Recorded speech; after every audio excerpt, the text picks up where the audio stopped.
May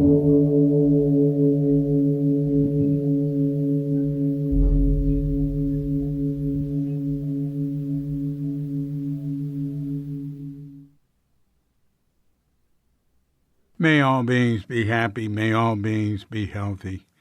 May all beings be free from harm. May all beings love life. May all beings awaken.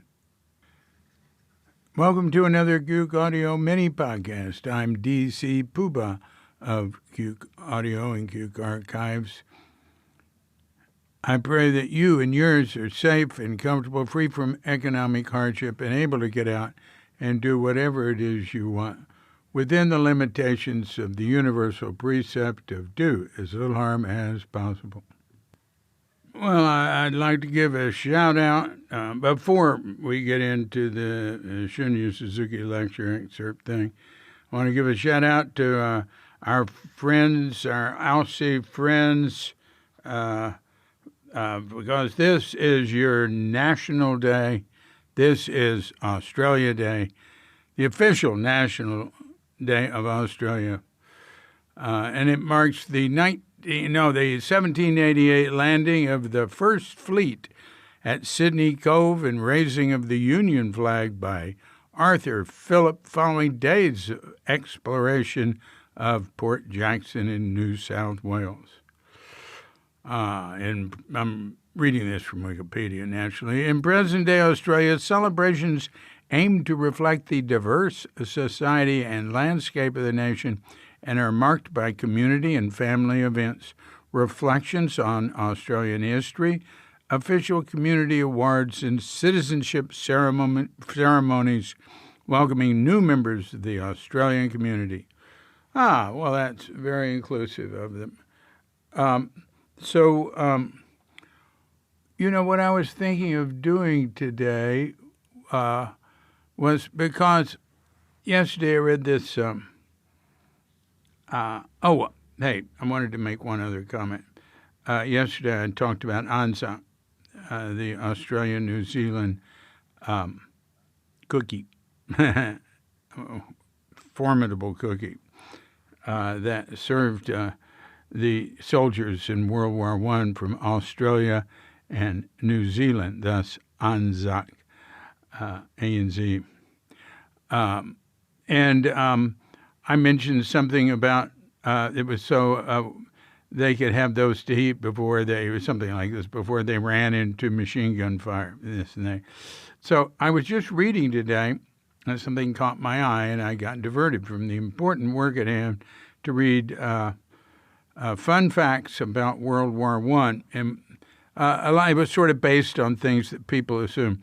So one of them was people assume that most of the soldiers were killed by machine gun fire because they were just, they were using sort of old-fashioned methods of warfare rather than the new modern, more enlightened warfare. And it said actually 60% of the soldiers died from artillery. I just thought I'd mention that. So yesterday I read Shunryu Suzuki's statement about the 10th precept, don't slander the triple treasure. And he said, I like don't kill and, don't get angry and stuff like that. But don't slander the triple treasure. They're trying to protect themselves. That's a selfish precept. And I'm sure I wanted to look through his lectures, and I'm sure he's got stuff on the other side of that. Because don't slander the triple treasure can be interpreted in a way that's less literal, So he didn't like the literal interpretation of it, but there's a non-literal interpretation of it too, of course. The way I look at it is just about any religious teaching. I can see it in non-literal terms as serving what I believe in.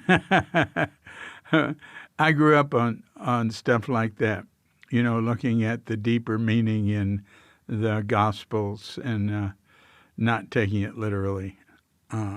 which has served me well in life. I appreciate it. I'm constantly grateful to my parents for that, I'll tell you.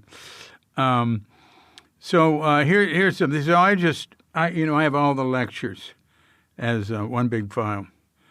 And that's updated frequently. We're adding lectures now from the ones they discovered at Zen Center. A lot of work going on, from the what's it called? Engaged Wisdom that Charlie Wilson and Shunryu David Haig run, and they're Zen Center has contracted them to do all this work on the lectures that tapes that were discovered at Zen Center. And Cuke Archives has been helping them. We got a few more people on our side than on theirs. But now that Zen Center has awakened to the fact that there is an archive, once again, those who have been working on it constantly and were already awake to it are happy to pitch in. We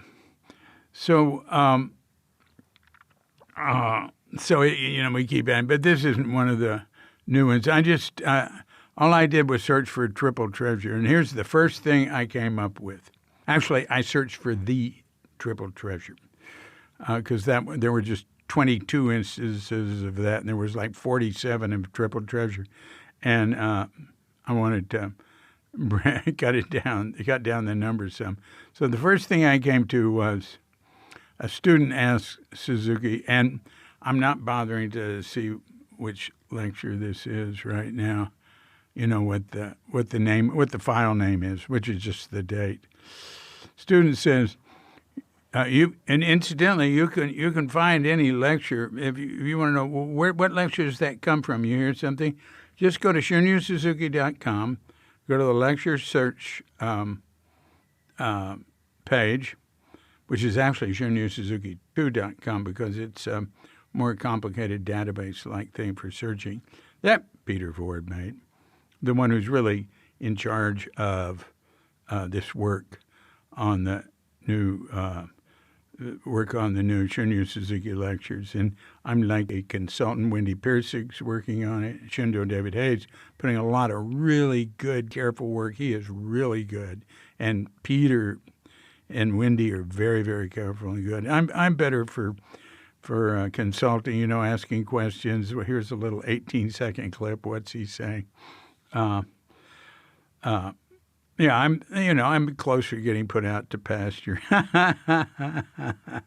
So, anyway, here we are. I don't know how I got off on that. So the student says, I wanted to say how you can find it. Yeah, you just go there, and then there's, keywords. Just put in the keywords, and all the lectures with those keywords will just line up. And the more precise your keywords, you might just get one lecture that had that particular thing. So here we go.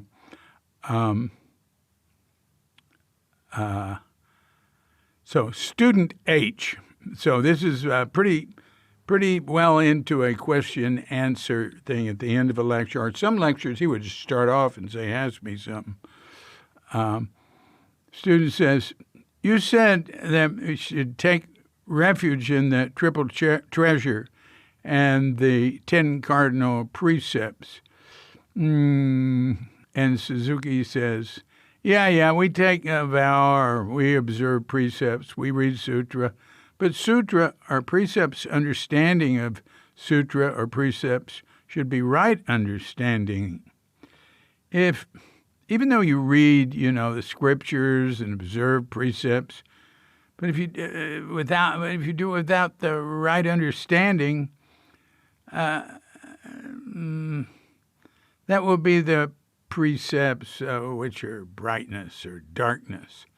So when you're caught by, or when you rely on precepts or scripture, it is not Buddhist scriptures or precepts anymore.